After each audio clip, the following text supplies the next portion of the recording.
Welcome to Black Love Matters, where this serves as a therapy session for figuring out adulthood, loving each other. I'll find our inner Brock and Michelle. Or Jay-Z and Beyonce. Or this one we're going to go with Dominique and LaDana because they are Black love story. It's been so long since we had a Black love story submitted. So they are and for y'all to hear more details about them, you got to listen to the podcast because we're going to share their love story. Yeah. It brought me so much joy in my heart when I seen that pop up in the inbox. I love when we share our own Black love stories. Yeah. Right? Like I get the celebrities or the activists or the better known folks or, the Black excellence folks.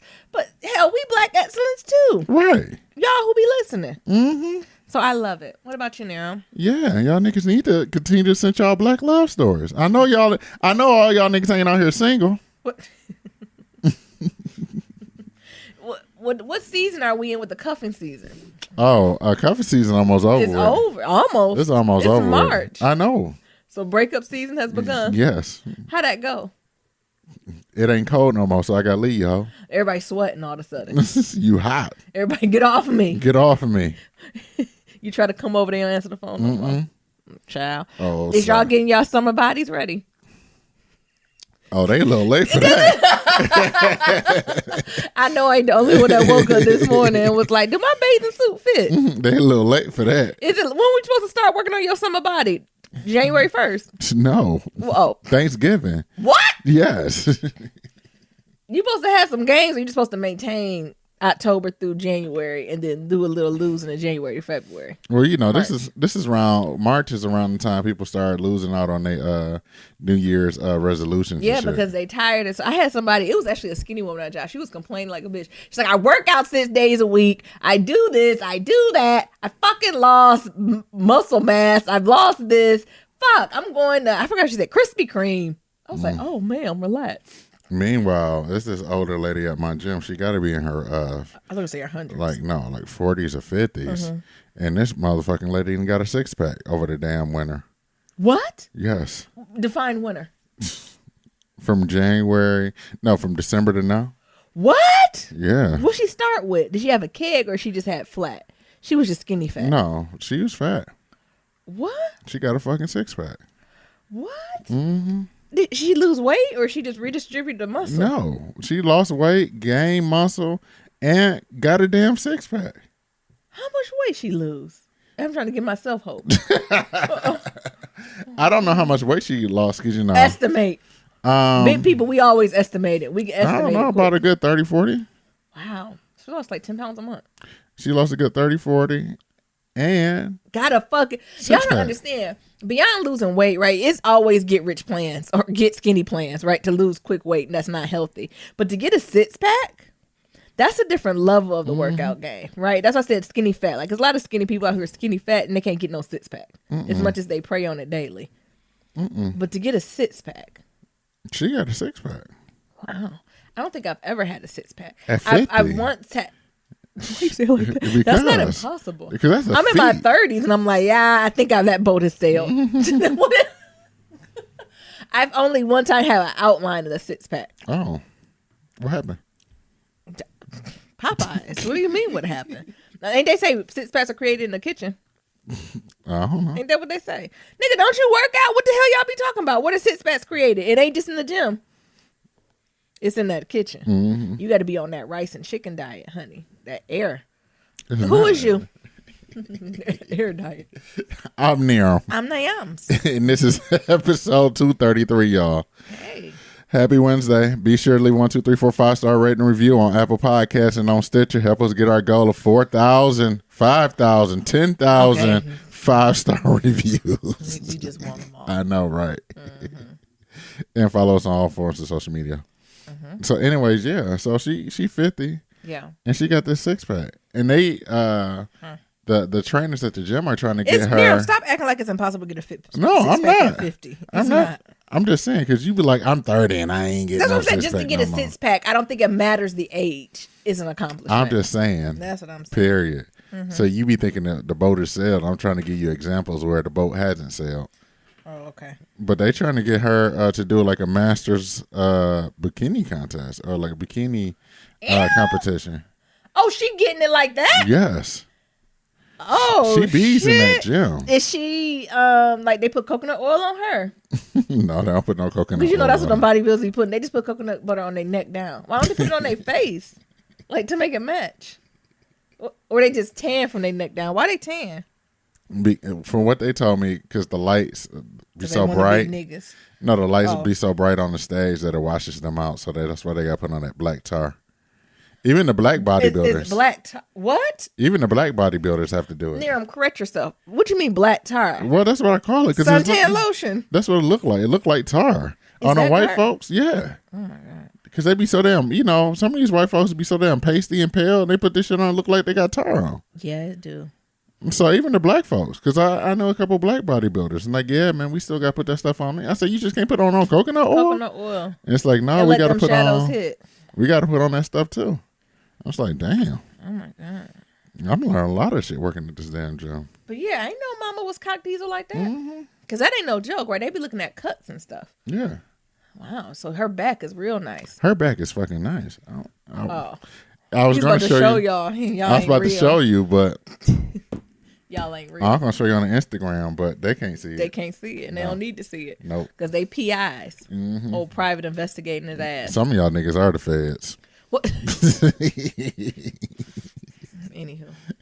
Oh, it's in my check. It is your check. Child, I'm casual. Y'all can tell. That's how you know we comfortable on the podcast when we literally at the kitchen table talking to each other. Thank y'all for hanging in there with us Monday. Between technical difficulties and Niram and I working so damn much, it got crazy. I actually nannied this weekend, and it was nothing ridiculous or anything about it. It was something I actually never did before, and I'm never doing it again.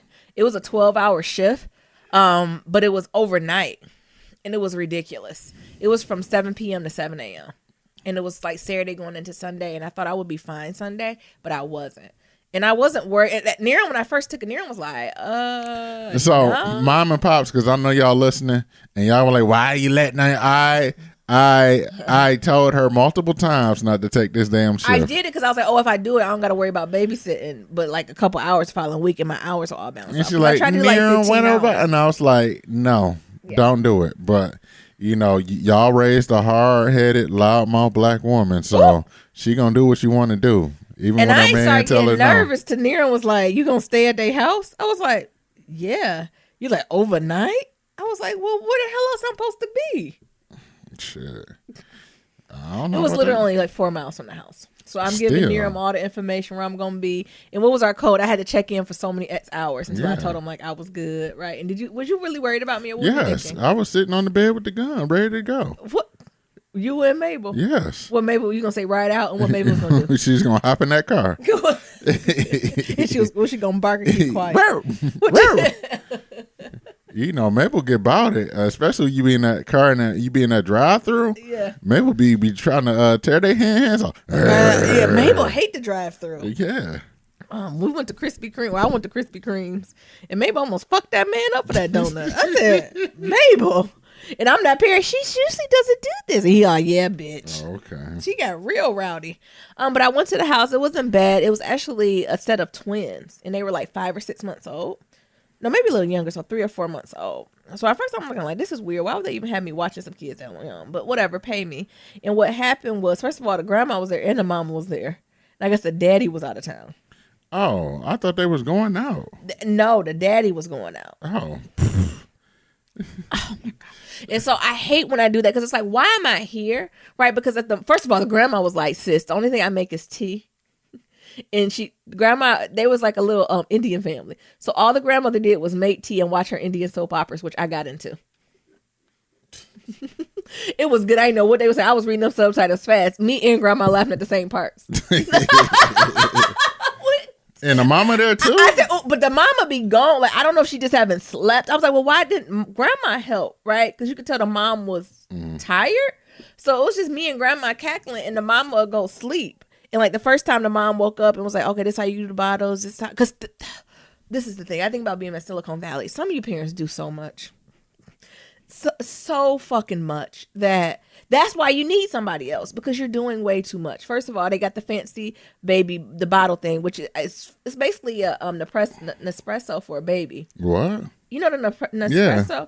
Yeah, you basically put the bottle, you hit the button, and it makes everything like frothy and shit. And everything like it's fancy as fuck, right? And then of course niggas can't have normal bottles. You parents, I don't want to parents blame, but I think these bottle companies getting over on y'all asses.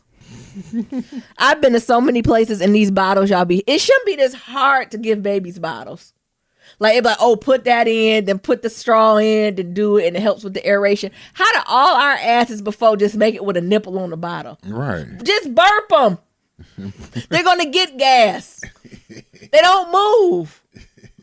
It's either your titty milk or this machine milk. Either one, same shit. They're going to get gas.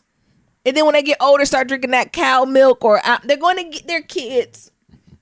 And I just don't know if all these strings and probes and straws and nipples that feel like sex toys is going to work. Sometimes I got to burp Nyambi, and she in her 30s. So like, you know, but I'm just thinking of like, why is it, unless, of course, your baby has some type of, you know, some babies have like digestion like that's different, right? But if your doctor be like, yeah, they're in the 90th percentile, they're normal. That's another thing parents hate to hear. Your baby's just fucking average, as me and Nia say, unimpressive. What did we say, Nia? Your unimpressive baby, or what we say, unremarkable? Your unremarkable ass baby. Look like a baby to me. So that's the first thing. I was like, well, sis, maybe if you ain't have so many steps to make a bottle, that would be helpful. Next thing. Folks who have twins, am I just old school? Ain't you supposed to keep them on a schedule? Yeah, you keep ain't no schedule. Them baby is free sleeping, free feeding, coming when they come. And I get, like Mabel. Exactly, and I get right. Like babies are going to be babies, right? I get that, but one baby shouldn't be sleeping for 6-7 hours, and the other baby's up looking at me because you need to be sleeping when baby. And I think in particular when you have more than one child, right? At the same time, we're going to get some type of schedule. Like somebody's going to be up and like, we're not doing this for my own mental health. So I thought it was weird when I came in and one was just up. I was like, oh, well, maybe they went down. I'm sure within an hour, 2 hours max, the other one be down. Nope. I said, so we're not going to attempt to put the child to, cool. Your child, we do what we want to. Next, when we try to feed her, fine, we get the bottle in our mouth. This is another thing I've never seen. I've heard of it, but I've never seen it, right? I've always heard parents say, the babies really didn't want to eat. I come from a tribe of greedy kids. And they like puppies who they eat too fast, they start choking. Yes. Damn, that shit good. This baby, she really had, like to the point where the baby was crying. She didn't want to eat, which was a new concept to me. I was like, oh, so he don't, and it didn't have thrush or nothing. You know, some of that stuff was nothing. I said, you ain't eating so long. You got to be hungry. So that was something weird. Next, the mama did this thing where, is this an Indian family thing? She didn't allow, although they weren't on schedule, she didn't allow these babies to make any noise. What? No, Goo Goo Gaga? That's all she did. So try to cry. And the shit hit their forehead. Oh. I said, damn. She was hitting it hard. Y'all hear that? And y'all should, y'all can't see near her. Because that's how me. I said, ooh. Shit. Ooh. Damn. I think it shots, I think the idea is to shot the baby. That's like some shit we do with Mabel. And the baby be like, oh. Where's she at? I'm about to tap her. And then she like the baby be like, or just cool, right? It's not even a crying, but you know how the baby, like, you know how they can't express themselves, right? And the baby will stop, or like to start crying, and she'll just snap. Because they become sort of confused. Over there. Me too. Look. And then to go to bed, they have like this rocker thing. It's like this baby Bjorn rocker. And you know, when I rock babies, you kind of get a nice little, y'all can't see me, but a nice little, here, let me do a beat. Y'all hear that beat? That's the beat I'll rock the baby, right? Y'all know how fast she was going? What?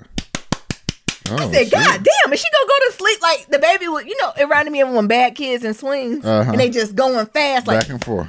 That's how hard, because I was rocking and she was like faster. And like literally had to, I said, this is strange. And then they had these beds that swivel. What? Like, so you tie the baby in, or I shouldn't say tie them, but swaddle. You and them parents, they now got the swaddles that zip up to their throat like they Hannibal Lecter. So they go to sleep, they put the babies down arms down, and then they cross the wrap over them like they Hannibal Lecter, and they zip them up in a cocoon. And then the ones that they got, you're supposed to rock them crazy again. And then the bottom of the bed just starts swiveling. And then you tie them in that bottom of the bed, and they swivel like that all night. Oh. And then when the baby start cooing, I was like, oh, what do you do? Like, do you just let them coo or do? She's like, just turn up the speed. And it's like an app on the phone. And she gave me like this iPad. She's like, if you hear one crying, just turn up the level. Oh. And it's like, it's called baby coo or something. It's like a scoo or coo is, and then you up the level. And I guess it can sense that the baby's trying to move. And then they'll be like, so-and-so is upset. Or so-and-so is this, calming. And it like increases the level, and you just do it from your phone. And I put up to level 4 or 5, and that baby did go back to sleep. Wow. I said, God damn, but it's going fast. If I was an adult, I would get nauseous. I'm nauseous just thinking about it. It's Scoo. Try SCOO, Nerum, and see. And it's like a... I'll have to find it for you. But parents out there, I'm sure you know what I'm talking about. It's basically what is it called? What bassinet? In the bottom of the bassinet, it swivels. And it's like a constant moving. And I was done. So that's basically what we did. And the babies got up, since they weren't on a schedule, like every 2 hours. Because I was like, the 3-month-olds eat this much? I was like, I thought that shit started breaking up about 3-4 months with this eating every 2 hours. And the thing, it's not the fact that they're eating every 2 hours, but they're off schedule. Right. So basically, you got a baby getting up every hour. From 10 p.m. to 6 in the morning, you're not getting no good sleep. And so like the mom, like, and of course the baby's in there with the mom, and I'm like out in the living room, and she's like, yeah, you can just come in and just help me with them. And so that's what I would just do back and forth. But it was strange, right? And I never felt comfortable enough to go to sleep because the mom, I'm like, if you just want to sleep, you can sleep, right? Like I can take care of the baby, right? If both of them I can take them out in the living room, right? Babies are going to cry. And if you're okay with that. But it was just a weird experience. And keep me prayed up. And so with that being there, I didn't even get to sleep. Like, I didn't even really sleep decent. Well, what the grandma was doing? Oh, grandma went to bed at 10:30. Grandma to the point, good night. Grandma ain't playing with y'all. She was like, good night. Have a good evening. Bye-bye. Like, she made her little Turkish tea and went to bed. And I was like, oh, because I'm like, well, why won't the... Snoo. There it is. It is called the SNOO, the Smart Sleeper. Are you about shit? How much is that bitch? Silicon Valley. Damn, the Snoo Sleeper is $1,300, and sis had 2. I wonder what company they work for, honey. Are you about to listen to it, Nero? Let's see what they say. I see. I ain't never seen no shit like this. We about to play it for y'all. Oh, I don't know if it got words, baby. Oh, it talking about they give them all the love they got in the room and at an hour's sleep. Nerum, you see it? Oh, shit. It is swiveling. Y'all go Google it. It's SNOO. And look at these babies sway. Oh, my God. But they going slow. The Indian babibies was going fast. They just rocking. And you see how they strapped in like Hannibal Lecter? It reminds me of a badass kid sitting in an office chair. And they swiveling back and forth. And the thing is an app that's on your phone. You can put on your iPad and you can adjust it from there. So you don't even have to leave. What? I'll be a lazy ass parent and not even get out of bed. $1,300. Why the fuck I ain't come up with this shit? I would just keep hitting the button. God damn. You see how they zipped in like Hannibal Lecter? God. And she was like, yeah, just zip them in like that. I said, fuck. And then she got that baby Nespresso. They had all the shit. And then the baby Jumpy Bajorn. They had all the hit. They was hitting. That motherfucker does be swearing. Look at this shit. Near I'm looking at it. I can't make this up, y'all. Again, they do look like Hannibal Lecter. SNOO. Snoo. They look like Hannibal Lecter. It's called a smart sleeper. For parents out there, y'all let me know. Like, it just seemed like a lot for a baby. We got sleep down to a science. What the fuck? It just was a lot. And maybe that's what it takes. It adds an additional 1 to 2 hours of sleep for all babies. That's a lie. I mean, but I should take that back. I guess it did because every time they cooed or caa, like I didn't have to check in or I literally just upped the thing and they stopped. Let's see. Naturally sleep trains. No need to cry it out. Only bed that prevents dangerous roll. Yeah, because they can't move. Yeah. I wonder do they start sweating? I don't know. I told you. Up till 6 months or when the baby can get on his hands and knees. Yeah, because they're going to have a panic attack. When they... They got health alerts and shit. Yeah, Yeah, all those things are in there. Oh my God. Yeah, so that's what's my experience. What's that store where they Baby Again or something? Mm-hmm. What's that store? What store? Where people be selling they they're not going to sell this, honey. Because it's $1,300. Yeah, y'all be on the lookout for that. And you can only use it for 6 months of their life. I want to go to her and be like, can I just have this? That's the thing. So the thing is, I don't even want to pay half the price. So I can't even be like, well, I give you 50%. No, I won't. I'm not giving you $700. You know how what is it called? Like Play It Again Sports? What's the baby Play store? It Again. Yeah, the Goodwill. Shit. Once upon a baby. Once upon a baby. That's what I'm looking for. The Goodwill. But God, the Goodwill damn. for babies. Yes. Because you niggas is poor. you can only use it for 6 months. $1,300. You niggas is poor. Look, I'm gonna pack that bitch up and See, I see why I'm nanny. I need to make friends with these people so they feel sorry for me. I'm like, oh, I take it. I'm just a poor. I'm just a non-poor ass nanny. I take this baby Snoo. Thank you. I know your ass. And the thing is, these parents are older. Your old ass ain't having no more kids, honey. Ain't no more on ice. all set. What? Why are you laughing at me? Damn, this is $1,300. Oh, I've been seeing some bomb baby shit. Like, wow. Like, I couldn't even think about putting that on the registry. If I got... my family just put $20 in the card and be like, we know you wanted that Snoo, but here's 20 on it, honey. They're going to tax on it. I don't know what we going to do. You know, they not going to have that in Once Upon a Child. Oh. They going to have them, I ain't going to talk. Never mind. I was going to say, going to have them old clothes and them old books. I was going to check and some hard ass Legos. That's what they got for you niggas at Once Upon a Baby. Which is smart, right? Especially how kids go through stuff so quick.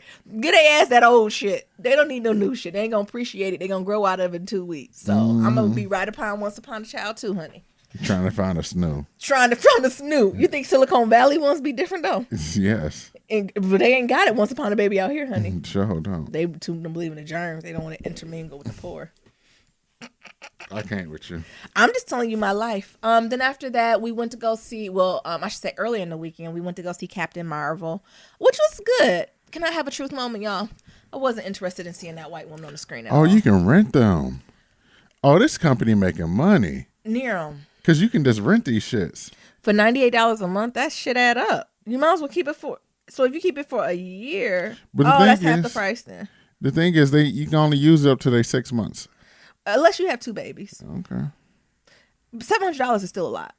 Hell, that's still half the price, though. But $700 for that on top of whatever, you're not going to put them in as newborns, right? That's too young, right? So what? They're going to have to be, a month? Maybe 2 months before you're comfortable putting them in there? Hell no. But still, they make And then, we got thick-ass kids. They're going to might hit that 25 before 6. I don't know. What you come out weighing 25 pounds, then broke the damn Snoo. I said you done broke the Snoo. Get Mabel in there. Then we got to do a giveaway on the podcast. We got this Snoo, y'all. Our baby can't fit in it no more. We done broke it. Anyway, we went to go see Captain Marvel, and it actually was pretty decent. Like I said, truth moment, I wasn't interested in her gauge to see it at all. Mm-hmm. And it was all because it was a white woman that's a superhero. I can't even lie. I just was not. And I know Brie ain't did nothing to nobody. Brie Larson, I think that's the one who played Captain Marvel. She ain't do shit to nobody. She been signed on for this shit years ago, right? She just came up in here to do her role. So I was like, I pushed myself because I was like, I want to see Ender Game. What's that called? The end of all the games. End game, baby. Yeah, I want to see that, and I know this is a part of that. This gives a backstory. I know she about to say today, so I pushed myself to go see it, and honestly, it wasn't that bad. But can we talk? Her and her black air quote friend, that wasn't her lover. I swear I thought that was her lover. Did I miss that? Am I reading too deeply into that? Am I too much for love? What's the call? What's the tagline? Love matters. Or what is it called? You know what I'm talking about? Love is ever evolving. No, not ours. I'm talking about when LGBTQ marriage was legal. Oh, love wins. Love wins. Yeah, I was like, love wins. If y'all want to be lovers, y'all can be lovers. Like, it's completely okay. And I understand she has a child, but she can be bisexual. Like, I'm all for the fluidity. But maybe I was reading too much in it. They just seemed a little too. They seemed close. Like that was not the word. Not close, because I think women in our relationships tend to be that way. They seemed intimate. Mm-hmm. Does that make sense? Yes. It was beyond close. They seemed very intimate. And And I was like, oh, okay, I kind of like that, right? First of all, I love the girl who played the black girl. What was her name? Don't know. It was called Demita Joe or something like that. I don't know. But I was here for her. And I want to see her more because I did more research. And it turns out that she played Captain Marvel for some time. Like her daughter comes in and somehow is tied to that universe. Like I really just like that dynamic. I like the black mom. I like the black girl. Like I really like that. That was refreshing. I refreshed by Sam Jackson. I love how he read you niggas for filth because, I guess he's daily been saying how he can't stand Donald Trump and some of the Trump supporters got a little pissy. He was like, if a Trump supporter never comes see any of my movies, that's no problem. All the movies y'all done came seen, I already done cashed those checks. So good luck. Right, so you don't have to see it. He basically said you don't have to see another motherfucking movie I'm in because the bag is secured. Right. So I appreciated knowing his backstory. I was a fan of the cat. What else? I thought it was just good. Like I enjoyed the backstory to it. It wasn't horrible. Like I thought it was going to be absolute trash. It's like this movie was the movie that tied up like loose ends. Like how the fuck Nick Fury get that scratch on his eye? Yeah, how you get the scratch on his eye? What the fuck he bring out that old ass raggedy pager as he about to go dust to dust, ash to ash, division the Lord? Right. He gonna bring out this pages from 1993. Like Nick. So all that made sense. Also, I love the 90s throwback. I didn't realize how much of a 90s baby, or I'm an 80s baby, I should say, or how much of a 90s kid I was. Like everything from the 9 Inch Nails shirt to the shout out to No Doubt, Gwen Stefani, all appropriating ass. Like, what? I am a fan. She's problematic, but I am a fan of Gwen Stefani. I am not gonna sit here and pretend that I don't be bumping to Don't Speak. Okay, back in the 2000s, late 90s, but she has had her moments. I just appreciated the whole feel of it. Can we talk about how Brie Larson hair was flawless during the whole? Yeah, it was flowing and shit. I said, "Yeah, she's got great hair." Like in every scene she was on, was killing it. Did you like it? Yeah, it was a good movie. I enjoyed it. It was cute. It was better than a Medea funeral. I'm still a little pissed at Tyler. He did us wrong on that last one. He did us wrong. I know, baby. I would rather he waited a little bit.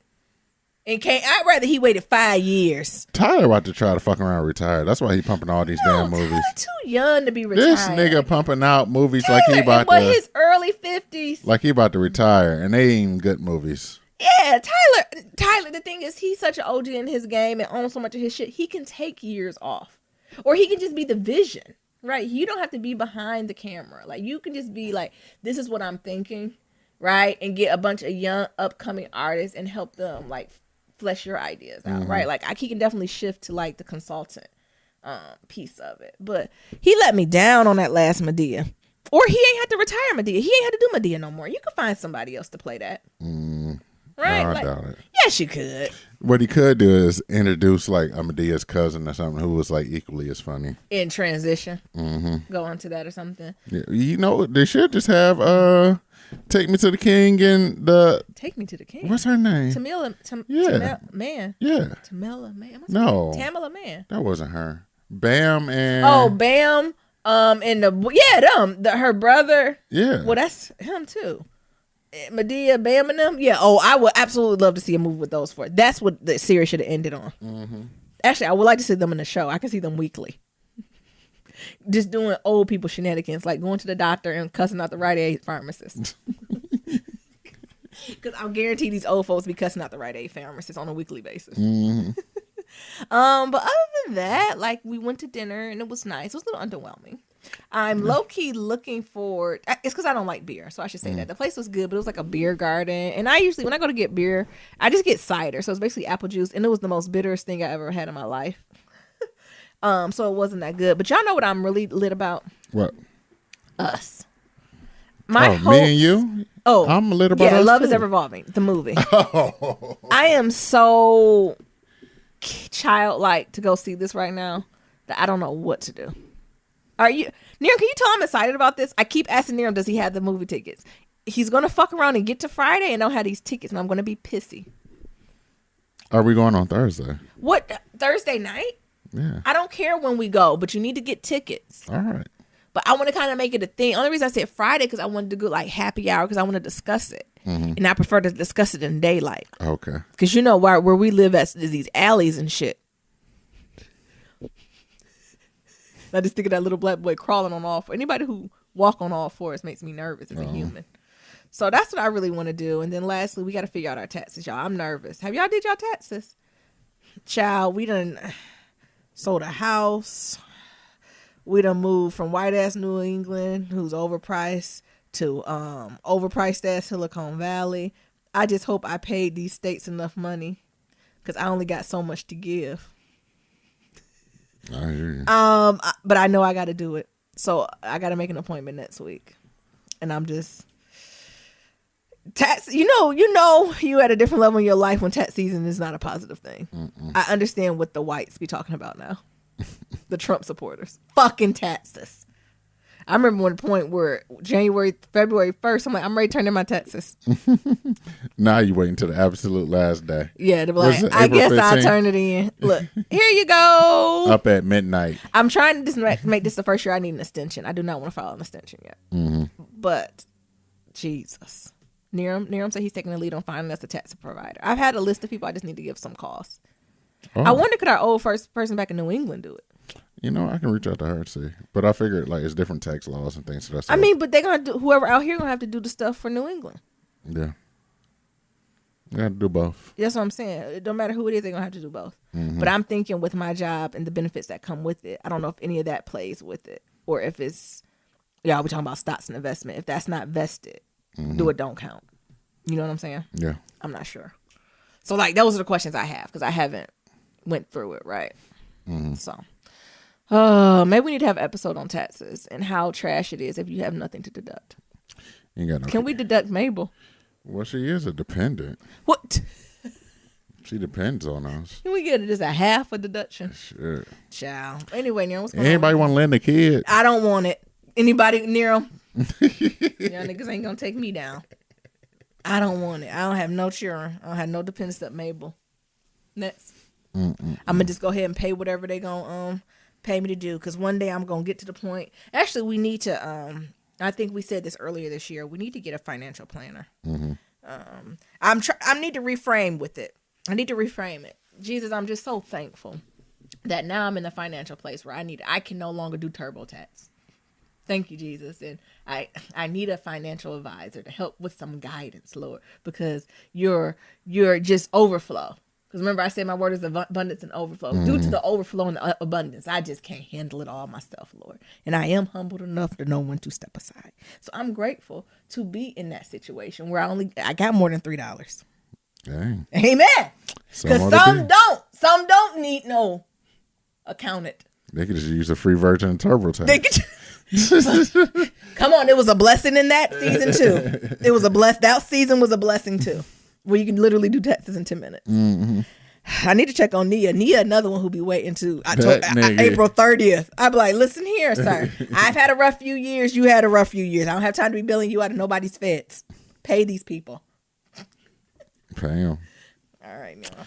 Ain't really much going on with me. So in addition to that, I ran a race this week. So did a 10K. I just had a ball doing that, took some amazing pictures. And then, I just got good news upon good news to come. Good news. Like, Niram is kind of on a winning streak. It ain't kind of. I am on a winning streak. And who you got to give the glory to? The grand architect of the universe. Because what's meant for you is what? It's meant for me. You got to be careful of those prayers, Lord, please. Because you didn't ask for just a job or anything. You told the Lord to order your steps and lead you in direction. You got to be clear. Sometimes what you want is not what you need or what's in store. So, I ain't going to tell y'all everything. No, you can't be telling them everything. But just tell them that the Lord works. You can use your praise as your weapon. Just know real G's moving silence like lasagna. Yeah. You already know. The Lord be working, and I'm appreciative of it. I've been putting my own ego ears and my human ears to the side. Oh, actually, I have one more check-in. Can I say something? Yes, baby. Go ahead in my check-in.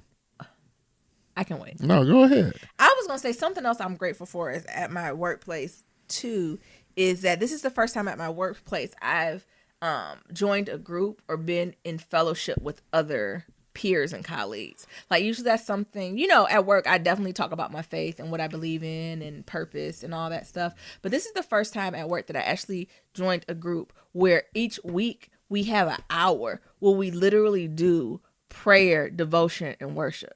I said, Lord, because I was invited to it and it's just been sitting on my calendar for months. Every week, something would come up. The devil would come up. and say, "Oh, girl, don't you got something to do? You sure you want to do this?" Right? All the voices in your head, right? The enemy. And I was like, you know what? It's been a rough few weeks. Let me just go in here and be amongst other believers. And when I said, child, they showed up and showed out in this prayer and worship, that I said, this is how I know I'm exactly where I'm supposed to be. I've never been in a workplace and it was time and space for that. Right? Where we're doing prayers for ourselves, right? So we're doing praise check-ins, prayer requests, praying for our direct reports, praying for our managers, praying for the vision of our company. Like, just taking the time and the space to do that, and going, even I think we just went to something simple like I Daily Bread or something, that's an OG website, and just broke down to say, what is going on? How do we apply this to our walk as Christians? All this is bigger to us. How do we play into this? How do we show up? And what does this look like? And to the point where people were even giving testimonies to say, I was having a rough moment. I didn't know what to do. I called so-and-so from here and be like, I really need to pray right now. Can you pray for me? And folks stopped what they did, went in the meeting with folks and prayed with them, literally.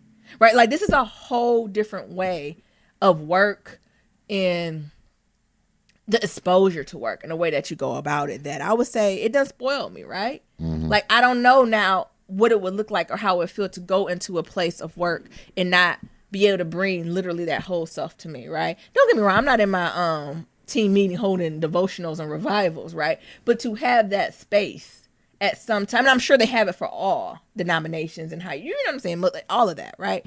But to just have that space to do that was powerful, right? And it grounded me to be like we have a moment to be like, wait, this is where we're at, right? Let's show some appreciation. Let's look how God moved, right? And we're all here for a reason. And it was something that was, I don't know.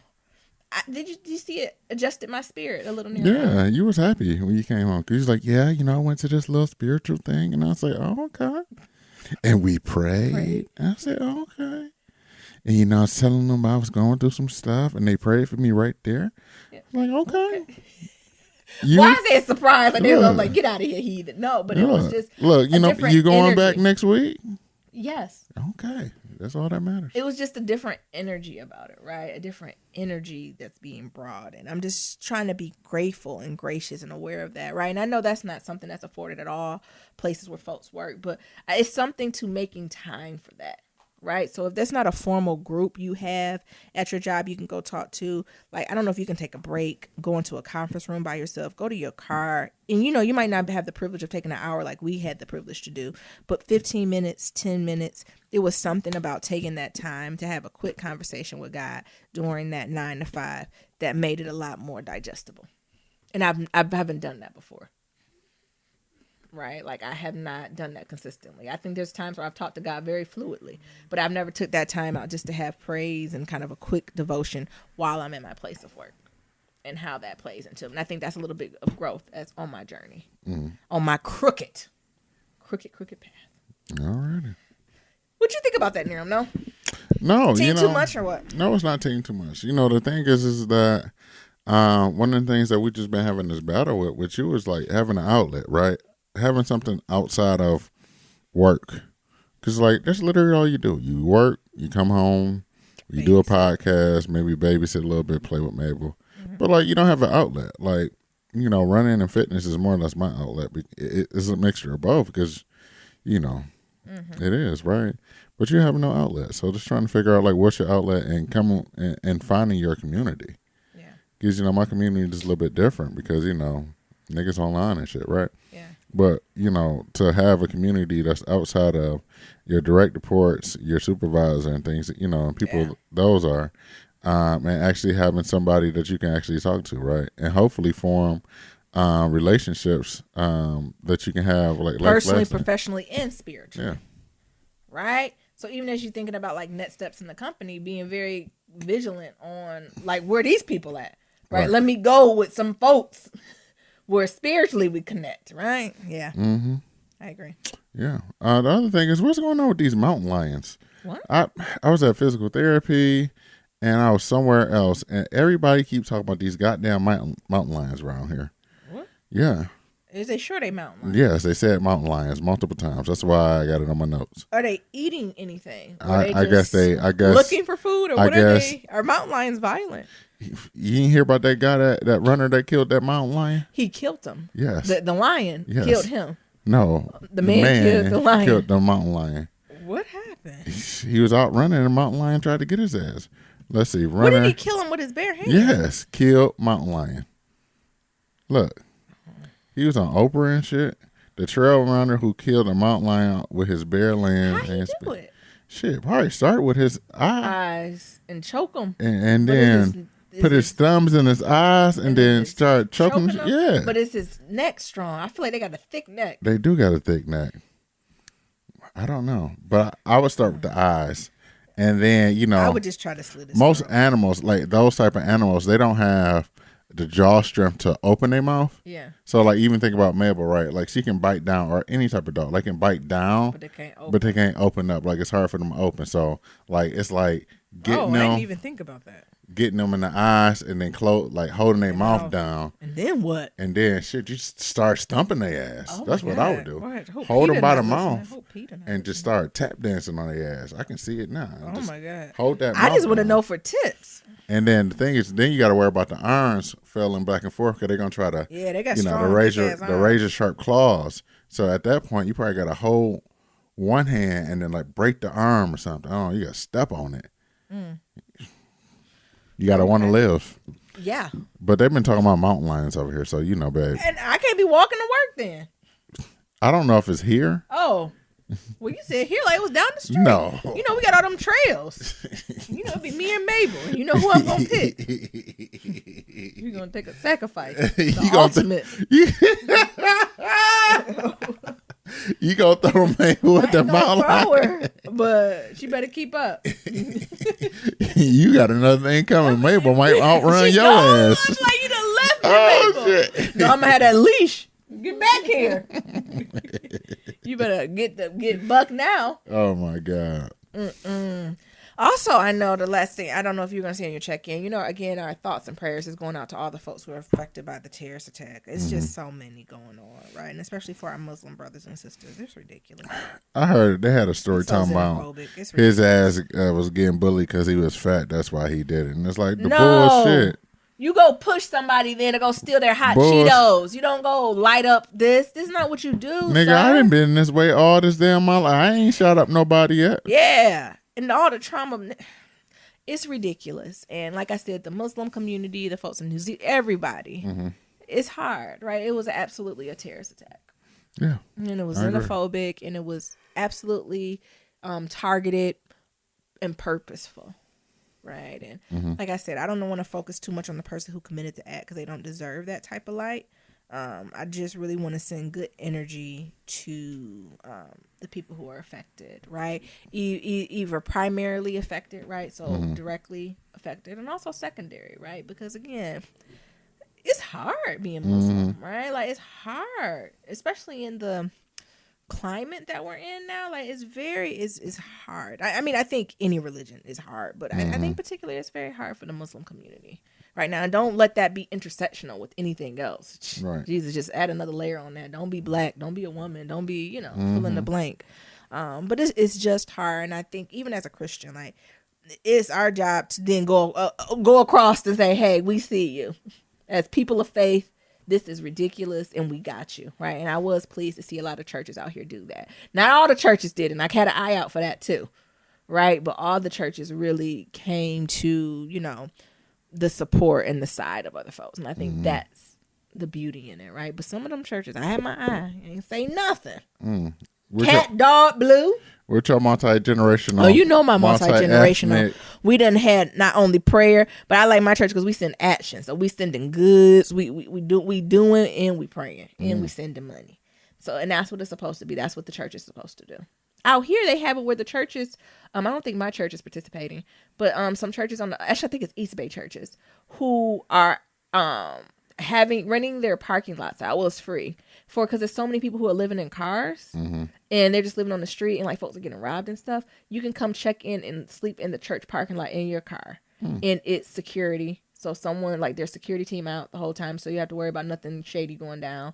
Clean bathrooms and areas to kind of wash your face and get ready for the day.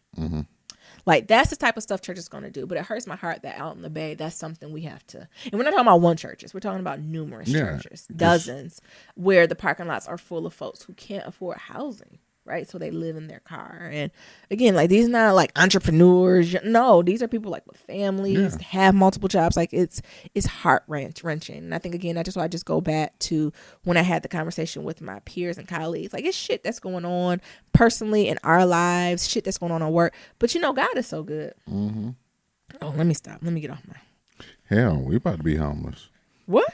Don't you claim that spirit over to me. They closing down our apartment. Oh, yeah, you right. They said you can be out. Yeah, they leveling our shit. They leveling our apartment and rebuilding it with some new shit. And I want to say they sent the note, like, you poor niggas can't afford to live in the re-up. So talking about we're not even interested in asking you, do you want to stay here? Talking about we'll give y'all relocation assistance. Oh, that means you're not going to be able to stay here. Y'all not going to be able to afford this shit. When these new ones come up, y'all won't be them though. Y'all not even the target market. So you right. We gonna have to find somewhere else to live too, because they leveling all this. Why they stop answering our maintenance calls? These motherfuckers keep putting shit up with duct tape and everything else. And talking about, these buildings about to be broke down anyway. We ain't doing that, honey. So you're right. It's just being gracious for the space and what you're in. Anyway. All right. So let's do a Black Love Story. All righty. So this week's Black Love Story is from Dominique and LaDana. I love how people started putting pronunciations. I'll still fuck it up. LaDana. Where did G come from? I don't know. But they wrote for Dana. It's literally spelled D-A-N-A. What else do you say that? L-A dash D-A-Y LaDana tried us. And then in the phonetic pronunciation, it was L-A-D-A-Y-N-A. LaDana, we be a little slow. Who have been married or together for about 13 years. What? Nothing. Oh, did I say that? Come on. They've been together for 13 years. Naomi is on March 13th. That just passed. Yeah, it just passed. So happy anniversary. God dang. 13 years. Yeah. That's good. That's when it start getting real good. Everyone says that it start not difficult, but they said around that 4 to 7 year mark. That's a long gap. They said start getting a little iffy. That's a 3-year swing. That's a long swing. But they said once you make it over them double digits, something about to change. Mm-hmm. Was y'all hurt when y'all heard, I don't know if it's rumors that Nene and Greg might divorce again? She gonna divorce this man while he got cancer? Child, I don't got nothing to do with it. If a nigga ain't acting right, guess what? This dude is suffering through cancer, going through chemo and shit. Yeah, he gonna be a different man. Nah, I think it's more than a story. But come on, we on Dominique and LaDana. How did you first meet? We said we met at such a young age. It's not even funny. Okay. We met when we were 16 or 17. Babies. We were at Scooters, the local skate rink, and he asked me to couple skate to some whack ass Nelly. What was the name of that Nelly? Remember Nelly thought he was a country music star? Yeah. Let me find that song. That Nelly and Tim McGraw song. We skated and talked and talked. We quickly became best friends and soon became husband and wife at 17 and 18. Hold on. Y'all got married at 17 and 18? Yeah, they got married at 17 and 18. That's my old school shit. And nobody was pregnant.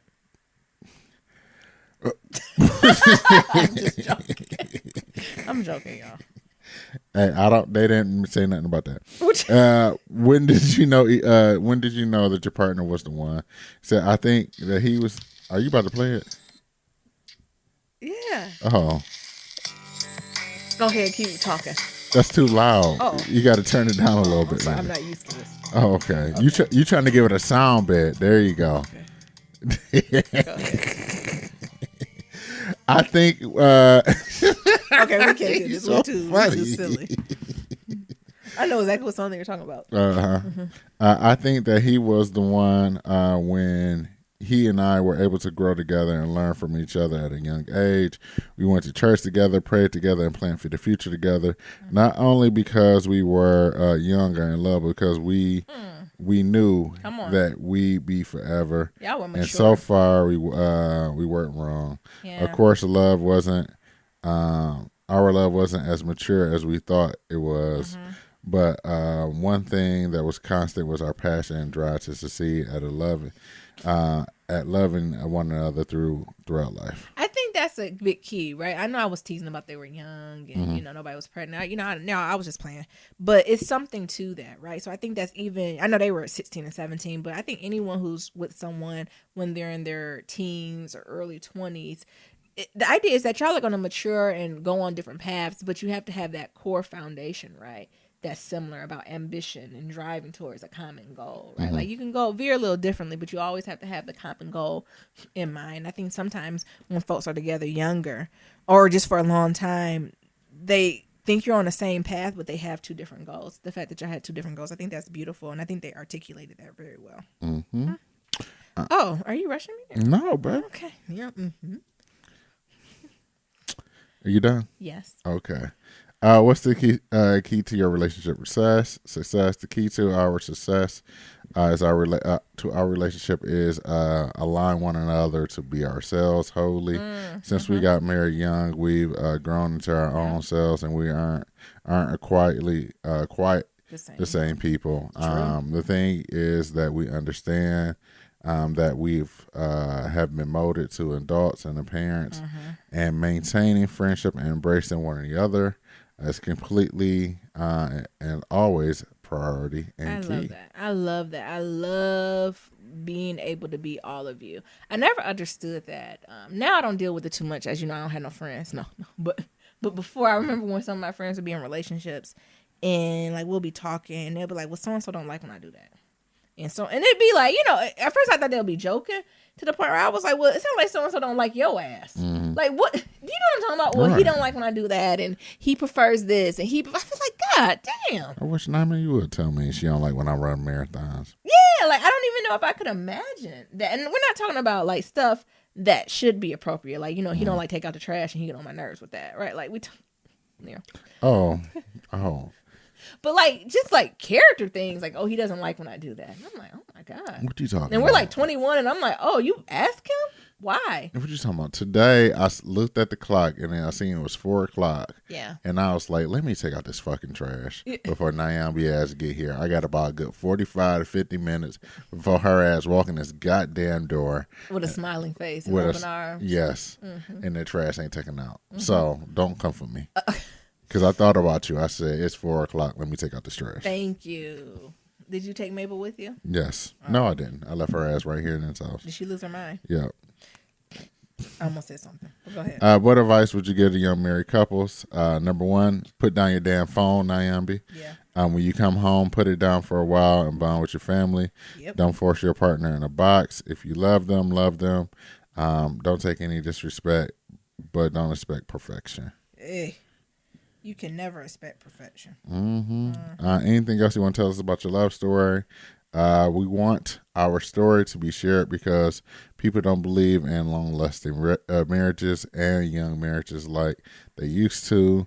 We've gone through the distance, and we're still moving forward. We show our love. We listen to every episode. Me more than him. What you doing, LaDana? You better listen to the damn episode. What?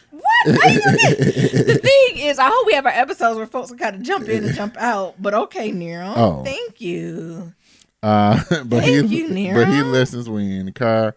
You guys are inspiration to many. Thanks for everything. All the laughs, real talk. Love you guys. Oh, thank you. And then they should get a picture. And I love this picture. I told you, everybody melanin is popping. Mm-hmm. They're cute. Yeah, they are. Thank y'all so much for sending that. It was great. Yeah. You want to do kitchen table talk before you get on here? Yeah, let's do a kitchen table talk. Here, why don't you go ahead and read it? It's from Fly News. Oh, this is about the that granny, right? So again, just a reminder, Fly News Guy. It says it's your Twitter cousin, Fly News Guy, and I'm in desperate need of your help. I've been beating myself up with how to approach the situation, and who else better to help than my black family dilemma than my cousins Niram and Nyambi. I consider myself to be truly blessed with the perfect representation of old school love from grandparents. The grandparents were married for over 40 years, and they raised him to the late 20s, but sadly, grandma passed away in 2014. fast forward to Labor Day 2018, and now Granddaddy got an air quote girlfriend. He lives in Florida. Find new guys in Florida, and while he's still in Atlanta, he mentioned Miss Peggy over the phone during the daily morning calls. He stated that he will be attending our annual family barbecue. Like fast forward through that, like that ain't really where folks supposed to come. It just family. I love when he said, "When I tell you nobody in my family was feeling sis, and the family was petty, Petty." They grilled her with basic questions. And then she asked my cousin, "Why y'all keep bothering me with so many questions? I owe y'all nothing." Later, after she left, my auntie told me to watch out for old bitches like that because she know an old hoe when she see one. Because I'm a hoe. You know I'm a hoe. So basically it breaks his heart, and fucks up with his mental state knowing how protective he is over her, like his granddad. And he wants to know, like, how do you even begin to have a discussion with granddad about Miss Peggy? Nero? You got to trip Miss Peggy down a set of stairs. No. Okay. Don't do that. All right. You got to ask yourself, for real, is Miss Peggy doing more harm than good? Right? So it's Well, Miss he Peggy. is, because no, let me they tell don't you. like Miss Peggy because she don't live up to grandma, and she's never going to live up to grandma. Look, Miss Peggy constantly show up to his house. What else the fuck they're doing? The bugs the hell out of him on the phone calls and leaves voicemails. Who else calling them? Fly new guys, you only call them in the morning for 15 minutes. What he supposed to do for the rest of the day? Never spilled times for him at her house if she even got a home. She probably like staying with some grandkids or something. And his financial advisor said he been spending way too much more money on necessary things, from dining out and shit like that. Trips to the casino. Defined unnecessary. Enough for your financial advisor to say something about it. Well, was okay. Miss Peggy's a fucking problem. Okay, we'll take two sides. So you take her as a problem. I'll take her as something like just something to do. Your grandfather has worked his entire life, took care of you, the family, the grandmother. Yep. Grandfather has the right to have a little fun. But he I'm keep not fucking around, he gonna be broke because of motherfucking Miss Peggy ass. I agree. You can't let it get to that point. This is the time. I think that's the piece where you have to come in on and just talk about more his financials. You need to keep Miss Peggy out of it, right? Because as long as she's not stealing his money or verbally abusing him or abusing him in any way, that's not y'all fucking business. Now, if she playing with his money verbally or some type of abusing him, that's when it becomes your business. Is Miss Peggy an escort? And how old is Miss Peggy? I think they're the same age. We don't know that. If there's no abuse there, what you're going to do is look at the financials. And the way you have to look at these financials, y'all can't bring up Miss Peggy because they're going to be like kids. The more you tell him he can't do it, what he going to want? He going to buy her a Range Rover. So y'all going to have to come strictly business with him to be like, all right, Grandpa, for some reason, the financial advisor saying what's going on, to lay it out. They'd be like, all right, your financial advisor say, monthly expenses are off. I want to just check in. You got to make it like on him. Well, let's check in and make sure he know what he talking about. And let's look at your expenses and divide it up. Right. And bring it to his attention. Well, it looks like you spend a lot of stuff. Who you going out to eat and going to the casino with? And he might be like, boy, don't be nosy. That's just my discretionary. Fine. Well, how about we set a budget on how much you can do with that? Right? You know what I'm saying? And give him a budget to be within. Right? And give him a little extra. It's Lobster Fest. He gonna spend a little bit more than when it was just him. Not Lobster So Fest. give him a little bit more money. Right? And I think if he can't then go with the budget and treat Miss Peggy how he gonna do, that's when you have a different conversation about, I feel as if she's taking advantage of you, right? But if you set boundaries, right, he got so much discretionary income a month, his bills are paid, his insurance is paid, his life insurance is paid up, right? He got some money in the account. He has the right to do it. He grown. Man, Miss Peggy gotta go. He's grown. I'm but with only Fly News if guy. he can fall in line with that stuff. But now if stuff start looking off, he paying Miss Peggy's bills, all that shit gotta cease. All right, you say that now to Miss Peggy move in. Miss Peggy can move in, because what if he decide to marry Miss Peggy? Then that's her money. That's her money. But old school like that, if they was gonna do it, they was gonna do it. Right? They just trying to have fun. You don't know that? Okay. Shit. You don't know how Papa and Miss Peggy roll? I'm just saying. So that's my advice, right? Like, you need to not go about, we can't stand this hoe. You gonna have to present some reasons. And he gonna have to come, like, to the point, like I said, when you even looking at the finances, you need him to be like, Dang, me and Peggy spent $200 at the Red Lobster. Nah, bro. Or 1,000. Like, that's how you have to bring it to the stitch, because it has to be his. Like, he's a strong, I don't even know him, but I know he's a strong-willed old black man. And Isn't you can't force him to do shit. Old black man strong-willed? No. No. But I can tell this one is. Miss Peggy got to go. And what are you saying the opposite? You got to get a PI to get some dirt up on Miss Peggy. Y'all doing too much. Have y'all aunts tried to talk to her? Yeah, you see Like, that? No, not at the barbecue. Like, has anyone really tried to get to know Miss Peggy? I'm going to need someone to do that. Not everybody. I don't need it to be 10 against 1. Because you see, she an old black woman. Y'all stop asking me so many questions. Well, one of the aunt said it, right? She an old hoe. Fine. Maybe we don't volunteer that aunt. But who's the aunt or the cousin that y'all can talk in to do anything? Have that person go reach out. You know what I'm talking about? Reach out to Miss Peggy. Y'all need to have an understanding outside of your father's understanding of who she is, where she come from, who her kids. Invite her kids over. Mm-hmm. She got some grandbabies. Somebody over there a snitch. Right? And if they ain't coming around, I say something too. Like, y'all need to do y'all diligence and go ahead and get on over.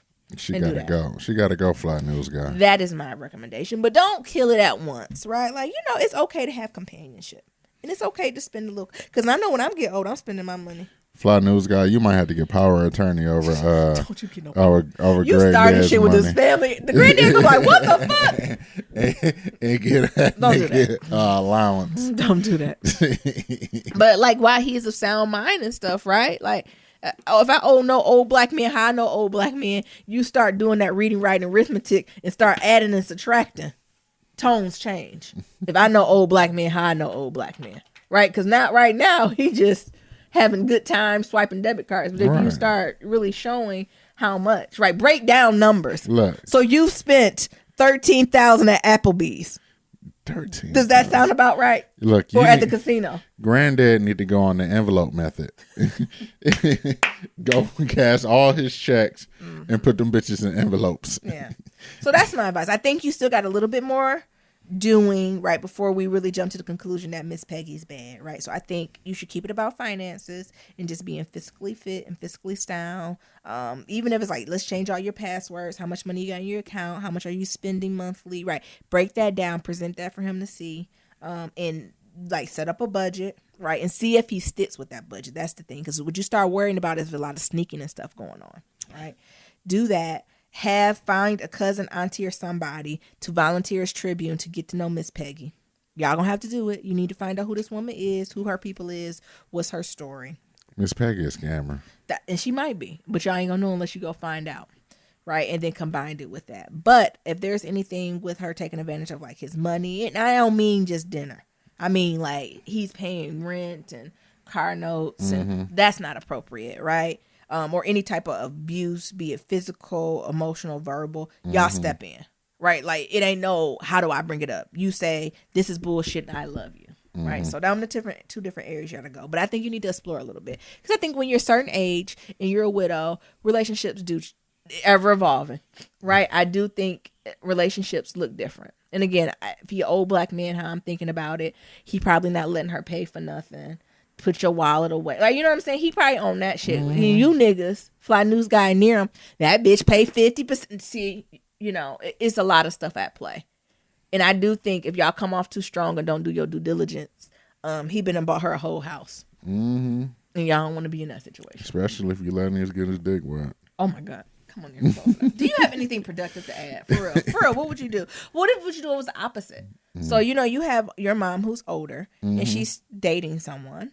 And maybe he's not rubbing you the right way, right? And she's going, like, what would you do? In the words of 50 Cent, I'm getting the strap and I'm getting my big-ass nephews and we gonna holler at that nigga. That's the advice you have. And I bet his ass won't show up no more. To submit your Black Love stories, go to Black Love near him. Is that really what you're going to? Yeah. Don't listen to me, y'all. My big-ass nephews, and we gonna go see about that Don't nigga. listen to Nero. Close us out if you don't have anything productive. As always, to submit your Black Love story, go to blacklovematters.com. To submit a question for Kitchen Table Talk, shoot us an email at blacklovematters@gmail.com. To leave a comment about anything we talked about, head on over to that website or leave us a voicemail, and that's at 508-784-1111. That's 508-784-1111. Talk to y'all later. Remember, love is ever evolving. Peace. Peace.